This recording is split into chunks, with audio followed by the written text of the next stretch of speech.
Hay algo que nadie te advierte cuando los años se amontonan y las rodillas empiezan a hablar más que la boca. Que muchos de nosotros no solo estamos envejeciendo, sino que estamos declinando silenciosamente. No porque lo queramos, no porque nos hayamos rendido, sino porque, sin darnos cuenta, hemos adoptado hábitos que nos desgastan, poco a poco, como un viento suave que moldea la piedra. La verdad es cruda, pero no es cruel. La mayoría de los adultos mayores en el mundo actual no están envejeciendo con salud, sino que están envejeciendo hacia la fragilidad. Se sientan más, se mueven menos, comen lo que es fácil, no lo que fortalece, confunden el descanso con la inmovilidad y el silencio con la paz. No es su culpa, y quizá tampoco la tuya. Aquí no se trata de atribuir culpas, se trata de prestar atención a lo que ha permanecido inadvertido durante demasiado tiempo. Se trata de las pequeñas rutinas heredadas, el pan tostado con mermelada, las horas en la silla, los alimentos blandos que parecen inofensivos, pero que lentamente minan nuestra vitalidad. Se trata de los sistemas que nos han olvidado, los médicos demasiado apresurados para indagar sobre nuestro bienestar, la sociedad que nos inculca a enlentecer el paso prematuramente. Se trata de la tácita premisa de que, después de los 60, el cuerpo solo debe resistir, no florecer. Pero esa premisa es errónea. El doctor Shigeaki Inohara, quien vivió hasta los 105 años, desafió esa creencia día tras día. Dijo algo audaz para su avanzada edad: no confíen en los médicos. Caminen más, piensen más, muévanse más. Creía que el envejecimiento nunca debería ser pasivo. Por el contrario, debería rebosar de curiosidad, movimiento y propósito. Nada fácil, claro, pero tampoco con resignación. Y lo demostró, no con recetas médicas, sino con los pasos que dio, las escaleras que subió y una mente que se rehusaba a ser desestimada. Dan Buettner, quien estudió a las personas más longevas del planeta, descubrió algo más. En sitios como Okinawa o Cerdeña, la gente no alcanza una vida prolongada por el simple hecho de esforzarse más. Su longevidad radica en que sus vidas están intrínsecamente diseñadas para propiciar el bienestar. Sus cocinas están llenas de alimentos integrales. Sus jardines exigen cuidado. Sus vecinos los visitan sin previo aviso. Caminan sin contar los pasos. Poseen un propósito porque la vida les sigue demandando algo. Y ellos responden: esto es lo que hemos perdido. No solo la salud, sino su diseño, el ritmo, los rituales, la exigencia que confiere sentido. Y en su lugar hemos heredado el sofá, la golosina, la televisión, el silencio complaciente de un mundo que ya no espera que contribuyamos. Pero ¿qué tal si esperáramos más de nosotros mismos? Sin presión, sino con amor. Este video no es una disertación. No es una enumeración, es un despertar, una invitación delicada pero resuelta a percatarnos de aquello que merma nuestra fuerza, nuestra memoria y nuestra alegría, y a optar por algo distinto. Será incómodo, así suele ser la verdad, pero también será claro, amable y posible. Hoy exploraremos 4 razones, 4 patrones invisibles que están minando paulatinamente la vitalidad de los adultos mayores en todo el mundo. Y, lo que es más importante, veremos cómo romper cada uno, no con perfección, sino con un pequeño cambio factible a la vez, porque no estás roto no es demasiado tarde, y tu cuerpo, tu maravilloso cuerpo que envejece y que aún está vivo, sigue escuchando. De manera sutil comienza, una silla mullida, un lugar familiar junto a la ventana, un sitio donde las horas transcurren, no porque se esté descansando, sino porque el mundo ya no exige movimiento. Primero es un momento después del desayuno, luego es una tarde entera, y en poco tiempo, la silla se convierte en una especie de segunda piel, cómoda, confiable, siempre presente. Pero aquí radica el peligro. No en la comodidad, sino en la quietud que empieza a robarte. La mayoría de los adultos mayores ahora pasan más de 10 horas al día sentados. No por pereza, sino porque el diseño de la vida moderna lo permite, incluso lo fomenta.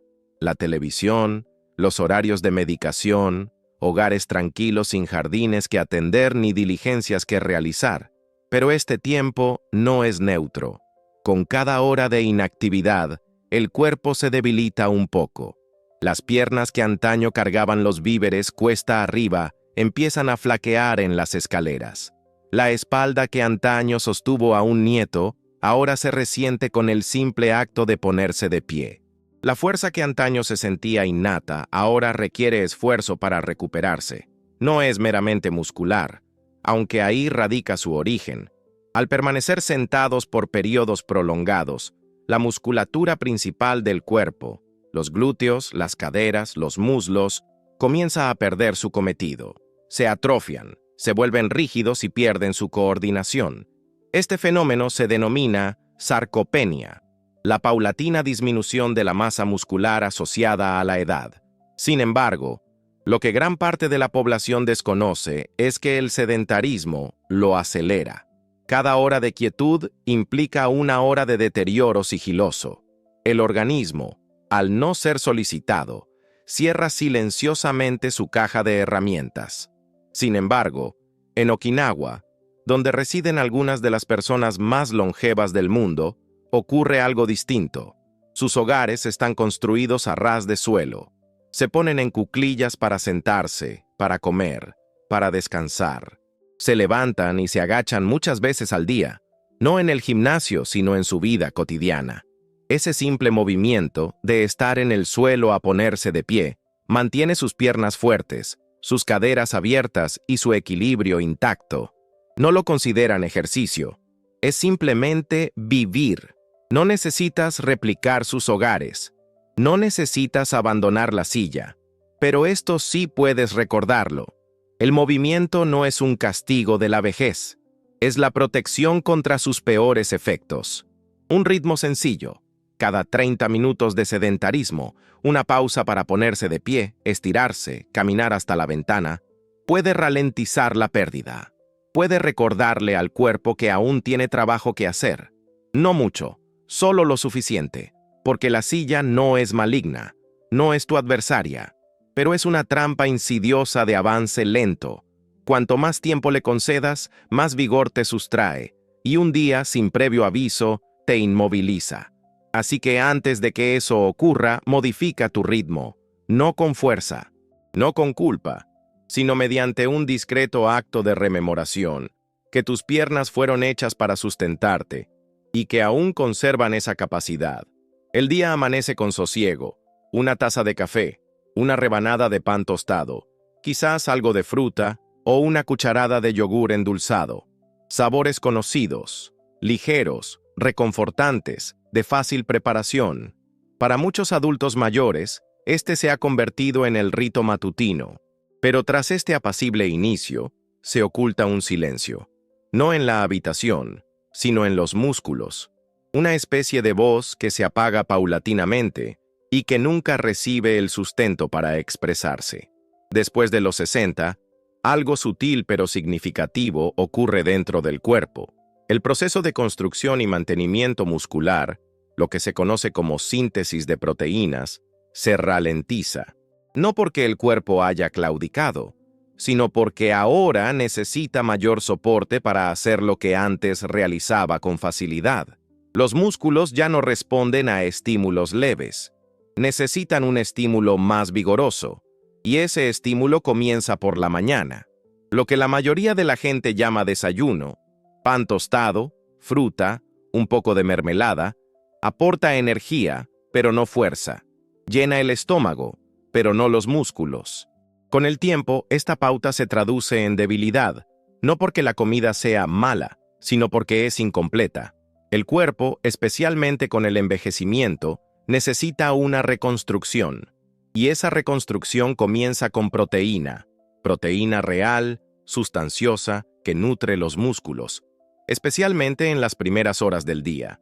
Las culturas que comprenden esto viven de manera distinta. En Japón, los adultos mayores suelen iniciar el día con una sopa caliente repleta de verduras, tofu y, en ocasiones, pescado. No es una comida pesada, pero encierra una gran profundidad. Alimenta no solo el cuerpo, sino la estructura que lo mantiene erguido: los músculos, las articulaciones, los huesos. Y los resultados son patentes: mayor fuerza, mayor movilidad y una mayor resiliencia ante el lento declive tan común en otras latitudes. No se trata de reglas, se trata de darle a tu cuerpo lo que te pide discretamente, antes de que empiece a gritar a través de la debilidad, el desequilibrio o el dolor. En los primeros 90 minutos después de levantarte, ofrecerle a tu cuerpo entre 25 y 30 gramos de proteína puede marcar toda la diferencia. No como una regla que obedecer, sino como una forma de cuidado. Un huevo cocido, una cucharada de proteína de suero disuelta en té tibio, un tazón de lentejas, una cucharada de yogur griego. Nada sofisticado, simplemente algo auténtico, porque aquello que nutres en tus músculos antes del mediodía determina la fortaleza que conservarán después de los 70, y la fuerza, en el envejecimiento, no es un lujo, es el garante de la autonomía. Marca la diferencia entre subir escaleras o evitarlas, entre cargar los víveres o tener que esperar ayuda, entre levantarse de una silla o permanecer anclado a ella. El cuerpo es paciente, espera ser nutrido, espera ser reconstruido. Y cada mañana te brinda la oportunidad de elegir: alimentar la debilidad o potenciar la fortaleza. No mediante extremos, sino con pura intención, sino con algo contundente. Existe una creencia tácita que muchos adultos mayores han asimilado sin cuestionar: que la comida blanda es más segura, que, pasada cierta edad, la masticación conlleva riesgos, el proceso digestivo se torna frágil y las texturas más simples son más benévolas. Y así, con el tiempo, el patrón alimentario comienza a transformarse. Desaparecen los tubérculos y cereales, los vegetales fibrosos, los guisos sustanciosos. En su lugar hacen su aparición las galletas saladas, el pan blanco, la avena instantánea, los vasitos de pudín y los yogures saborizados que se deslizan sin resistencia. Amables al paladar, sí, pero silenciosamente nocivos para el organismo. El ablandamiento de los alimentos suele comenzar como un gesto de cuidado. Un niño bien intencionado, un cuidador precavido, una mano cansada que ya no quiere picar o pelar. Pero lo que parece seguro se transforma, paulatinamente, en un ladrón silencioso. Estos alimentos procesados y suaves suelen estar repletos de azúcares, harinas refinadas y aceites que desencadenan procesos inflamatorios en el organismo. Disparan los niveles de glucosa velozmente, para después provocar un desplome brusco. Saturan el estómago, pero desnutren los músculos. Y además, tienen otro efecto: suprimen el esfuerzo inherente al acto de comer. La masticación no es meramente un acto mecánico, transmite señales al cerebro que comunican: este alimento es real, este alimento es saciante, este alimento es suficiente. Activa la digestión incluso antes de que el estómago inicie su labor. Involucra la mandíbula, el rostro y la mente. Restaura la conciencia plena al acto de la nutrición. Y cuando ese esfuerzo se suprime, cuando cada bocado es blando, dulce y rápido, la digestión se debilita, la sensación de saciedad se atenúa y el cuerpo olvida cómo asimilar el alimento en su forma más profunda. En aquellos lugares donde el paso del tiempo aún se siente con profunda raíz.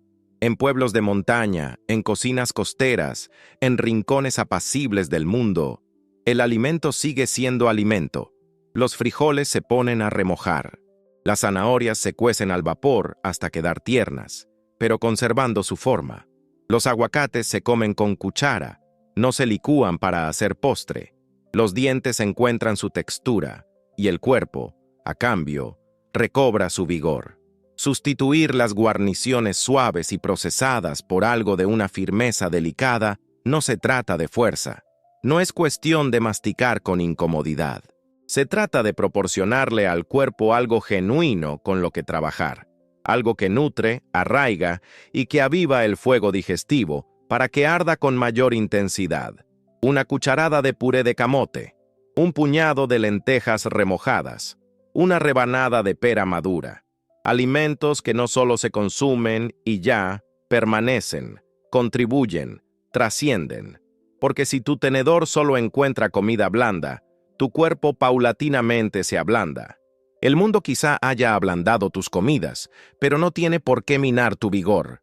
Comer aún puede ser sagrado, masticar aún puede ser poderoso, y los alimentos que te exigen un poco más, te retribuyen con creces. Existe una clase de silencio que se asienta en el cuerpo con la edad, no la apacible, sino la protectora. Una reticencia a moverse, un temor al paso en falso, el recuerdo de aquella vez que uno se dobló mal o sintió una sacudida súbita en la espalda. Y así, uno comienza a evitar.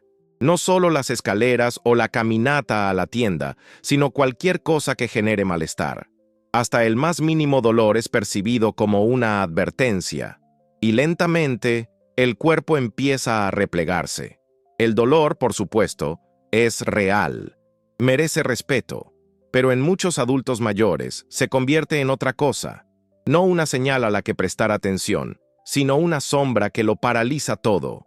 Una rigidez en la rodilla se vuelve una razón para dejar de caminar. Un dolor de espalda se convierte en una excusa para acostarse, y el cuerpo, siempre obediente, se adapta, aprende a hacer menos, se debilita en nombre de la seguridad. La misma molestia que podría haber conducido a la renovación es malinterpretada como peligro. Lo que falta no es valentía, sino claridad, porque no todo dolor es perjuicio. Cierta incomodidad es el cuerpo despertando. Algunas agujetas son la señal de que el músculo se está reconstruyendo. Una leve tensión, manejada con suavidad y transitada con calma, puede ser el inicio de la sanación, no su fin. El sistema nervioso requiere que se le recuerde que el movimiento sigue siendo seguro, que el cuerpo, incluso con su historia y sus limitaciones, aún es capaz de estirarse, doblarse, levantar y erguirse. Esta sabiduría ancestral no es una novedad. En Cerdeña, una de las zonas azules, los mayores ascienden cuestas pronunciadas cada día, no por resultarles sencillo, tampoco por ser atletas, sino porque es lo que se espera. Es la vida misma. Les duelen las rodillas, sí. La espalda les resiente. Aún así, se desplazan, con plena conciencia, con determinación y con respeto al ritmo intrínseco de sus cuerpos. Y su fortaleza, incluso bien entrados los 90, es un reflejo de esa discreta tenacidad. No se trata de forzarse ciegamente a través del dolor. Más bien, radica en aprender a percibirlo de un modo distinto. El susurro articular es una modalidad de movimiento que atiende con suma precisión. No desoye el mensaje, pero tampoco lo rehúye. Dice, te oigo, movamos de forma distinta. Descubre nuevas maneras de levantarse de la silla, de alcanzar el armario, de pasear por el jardín. No como meras tareas de supervivencia, sino como gestos de confianza. Eludir todo dolor equivale a silenciar las señales de alerta de tu vehículo. Podría sentirse momentáneamente más apacible, pero el colapso sobreviene más pronto. La meta no radica en el sufrimiento. El propósito es permanecer conectado, habitar el cuerpo, incluso cuando se manifieste con rigidez o fatiga, ya que el cuerpo, incluso en este instante, anhela el movimiento, anhela vivir. Y en el instante en que cesamos de temer cada señal, es cuando comenzamos a sanar. Existe una sutil ilusión que acompaña a muchos en sus años de vejez. La idea de que el declive es inevitable, de que la debilidad es la forma en que la naturaleza atenúa la luz con gentileza. Comienza con minúsculas concesiones. Las escaleras parecen más empinadas, por lo que se usan menos. El apetito mengua y uno busca alimentos blandos, fáciles de ingerir.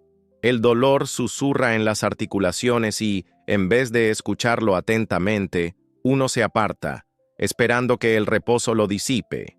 Los médicos van y vienen, a menudo con palabras presurosas y prescripciones impresas, pero rara vez con tiempo o ternura.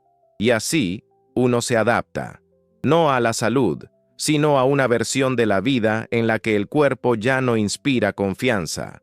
Pero ¿qué tal si no es la edad lo que te está haciendo sentir de esta manera. Y si es la repetición, no de años, sino de patrones. El mismo desayuno cada día, aportando calorías pero no vigor. Las mismas horas en la misma silla, esperando que transcurra el día. La misma creencia de que el descanso es la única respuesta al malestar. Estos hábitos no surgen de golpe. Llegan bajo el disfraz de bondad, de comodidad, de prudencia. Pero si se les deja sin cuestionar, comienzan a remodelar el cuerpo. No solo cómo se siente, sino cómo funciona. Y sin embargo, hay octogenarios, nonagenarios e incluso centenarios que todavía atienden sus plantas, preparan sus propios alimentos y recorren las lomas sin temor. No porque sean más fuertes o afortunados, sino porque su cotidianidad les exige más y a cambio les retribuye más. Sus hogares no están repletos de aparatos ni de sustitutos alimenticios. Están imbuidos de ritmos: cocinar, limpiar, cuidar, caminar, comer alimentos que siguen pareciendo alimentos. Su fuerza no es milagrosa, está diseñada, pero el diseño puede modificarse. El ritmo puede recuperarse. No necesitas una membresía de gimnasio ni una rutina perfecta. No necesitas perseguir la juventud. Lo que necesitas es un giro en la atención, una decisión de escuchar aquello que tu cuerpo verdaderamente necesita, no meramente lo más sencillo de proporcionarle. Un cuerpo que no ha sido desafiado comienza a mermar, pero puede volver a responder. Lentamente, sí, con suavidad, pero con fidelidad. Las palabras del Dr. Hainoara siguen resonando con nitidez. No jubiles tu cuerpo antes de que tu mente esté preparada. Esa frase encierra una verdad más profunda. Muchos han jubilado sus cuerpos mucho antes de tiempo, no porque quisieran hacerlo, sino porque nadie les dijo que era posible continuar, que la fuerza, la lucidez y la movilidad no eran dones exclusivos de la juventud, sino cualidades que podían protegerse, incluso recuperarse, si tan solo se formulaban las preguntas adecuadas. Y si formularas preguntas distintas, no, ¿qué es seguro?, sino, ¿qué me mantiene fuerte? No, ¿qué es fácil?, sino, ¿qué me aporta energía? Estas preguntas no exigen respuestas perfectas. Abren pequeñas puertas. Permiten la posibilidad de que incluso ahora, y especialmente ahora, tu cuerpo pueda volver a la vida de formas que no habías contemplado. Dan Buettner nos recuerda que la motivación no es suficiente. Lo que moldea nuestros días es lo que moldea nuestros cuerpos. Ambiente, rutina, expectativa. Si todo a tu alrededor fomenta la inactividad, ésta se afianzará. Pero si el día exige un poco de movimiento, un poco más de proteína, un poco de paciencia con el dolor, el cuerpo comienza a transformarse de nuevo. Y la transformación no es drástica, es genuina. Lo sentirás no en el espejo, sino en la tranquila satisfacción de levantarte sin ayuda, de dormir toda la noche sin calambres, de caminar un poco más lejos sin temor. No se trata de negarse a envejecer. Se trata de envejecer con el cuidado y la dignidad que tus años se han ganado. No permitir que el declive defina el resto de tu vida. No necesitas ser fuerte de golpe. Necesitas ser constante con pequeños gestos que reincorporen tu cuerpo a la conversación. No hay magia, pero sí hay significado. Hay un diseño. Y existe la simple y hermosa realidad de que tu cuerpo, por cansado que esté, por mucho que haya cambiado, aún anhela ser habitado. Si escuchas, responderá. Si le ofreces tan solo un gesto de atención, recordará. Y si empiezas hoy, no con una meta, sino con un gesto, podría sorprenderte lo mucho que todavía quiere dar.